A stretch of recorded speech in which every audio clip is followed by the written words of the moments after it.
Donde está Santa Claus was blaring on the radio as Gary crossed over state lines into somewhere. He lost track of where he was hours ago. Somewhere. Midwesty. He was driving back east for Christmas. Too cheap to fly, he thought he'd take the opportunity to get to see America, the real America. Turns out, most of the real America was lots of nothing next to lots of scenic nothing. No cars on the highway except it. It was late. Dashboard display said 2:17 a.m. Taking his eyes off the endless stretch of highway, he glanced up at the night sky. For the briefest of moments, he swore the moon looked green. Squinting, he could see it plainly was not. Just a big old circle in the sky made of cheese, like they always said. It's amazing what you think you see after 17 hours on the road. He smeared his open palm down his face, trying to get the sleep out of his eyes by force. The husks of 5-hour energy containers littered the passenger seat. He instinctively reached for another pick-me-up but swore as he remembered he'd sucked dry the last one about 80 miles back. He needed to find somewhere to crash for a few hours. He definitely needed to gas up. Maybe grab some food. The sign he flew by offering everything he was looking for, plus the biggest vacuum in the continental US, was just too good an offer to pass up. Pulling into town, he coasted over to the gas station. The prices were ridiculous, but Gary didn't exactly have a wealth of options. They must have gotten greedy from all the tourism the vacuum brought in. He had passed the celebrated home appliance as he made his way into town, green and red lights shining on its little placard. Couldn't have been taller than 6 feet. The eighth wonder of the world. As he stood outside his Honda in the bitter cold, Gary saw the neon glow of a sign promising donuts, burritos and hot dogs. His stomach rumbled. Between sleep and hunger, it looked like hunger was going to come out on top. He looked around as he rubbed his hands together for warmth. Amidst the shuttered shops and gray buildings that made up the small town, he could see a diner across the street. Whatever they got had to be better than, he assumed, day-old hot dogs. The pump stopped with a loud gulp. He placed it back in its gas-soaked cradle, inserted his card, tossed the receipt and drove the 100 yards over to the diner. He saw a cop car parked out front. A middle-aged policeman appeared to be dozing inside, half-finished Twix bar in hand. Guess the donuts at the gas station weren't up to snuff.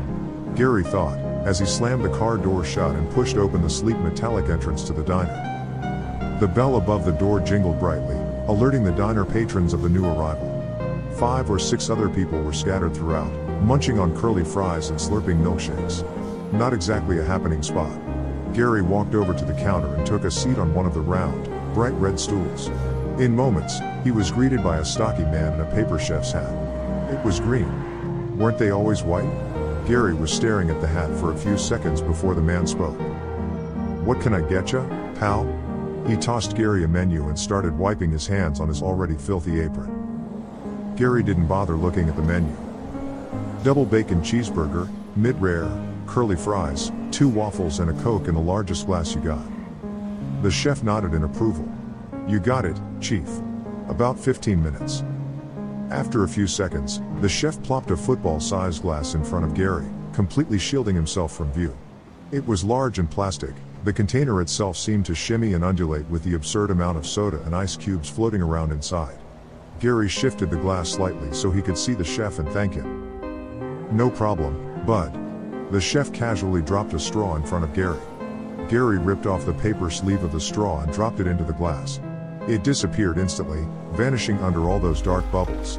Leaning over the side of the counter, Gary grabbed a few more straws.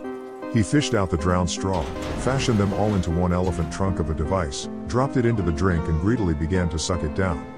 He didn't realize how thirsty he was until that ice-cold fizzy lifeblood was flooding his system. He was so distracted in caffeine-fueled ecstasy, he didn't notice the presence behind him. "You want to see the Christ child?" the voice said. "Who? What?" Gary sputtered, almost falling off his diner stool.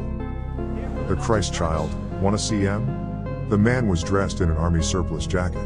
It was riddled with stains that drew attention away from the greasy hair that hung about his face in stark patches. Regaining his composure in his seat, Gary responded to the man, "Look, buddy, I'm not an idiot. He's born on Christmas, not before. If you want to run a scam, at least get the facts right. If you're looking for a handout, I don't have any cash. I've got waffles coming soon. You want some, they're yours. Just leave me alone." The dirty man stared at Gary, no reaction in his eyes. The other patrons of the diner looked like they were doing their best to ignore the entire scene. The grill chef shared a glance with Gary and rolled his eyes. But the dirty man stood, like a statue, staring at Gary, unblinking. It was impossible for Gary to ignore the dirty man's presence. Finally, he swiveled his diner stool slightly in the dirty man's direction. "All right, I'll bite. What is it? You trying to unload some Christmas cards before the season's over? You got a dog in a box out there with a halo stapled to its head? What's the angle?" Through filthy teeth, the dirty man smiled. "No angle. You come out, I show you the Christ child, and if you don't believe 100% that he is what I say he is, I pay for your dinner." Gary considered the prospect of a free and clear dinner. It would cap off his stay in Nowheresville and give him a great story for Christmas dinner. "Lead on, champ." Gary turned to the cook as he got up off of his stool. "I'll take a check when I get back. This gentleman has generously agreed to take CA. Not yet." The dirty man cut in with his unblinking stare. "Okie dokie, then. Let's go." The dirty man led him out the doors of the diner into the crisp, gray winter night. They walked 2 blocks down the street, passing the empty and shuttered shop windows. "It's right down here." The dirty man pointed in the direction of an alleyway. Gary stopped and peered down the filthy, empty passage. Shadows dancing in the trash and discarded pizza boxes. He had a few inches and at least 50 pounds on this guy if he tried to pull anything. He could have a gun or a knife, but he didn't think so. Didn't look like the twitchy type. But he didn't want to be stupid. "Go right ahead, bud. This is a follow the leader situation." The dirty man's smile never left his face. "Sure, man." In the dim illumination of the corner streetlight, they navigated the alley. The dirty man led him to a small box at the far side, almost touching the brick dead end. He pointed, "In there. Open it up and you'll see." Gary maneuvered around the box, so he had his back to the wall and was facing the dirty man. He looked down at the small, slightly damp-looking cardboard and smiled. "Free dinner and then back on the road." He opened the flaps and looked inside. He stared silently. After a minute or two, he reached in and pulled something out. It was a small shape wrapped in a bundle of torn clothes. Pulling back the cloth covering, it revealed a child.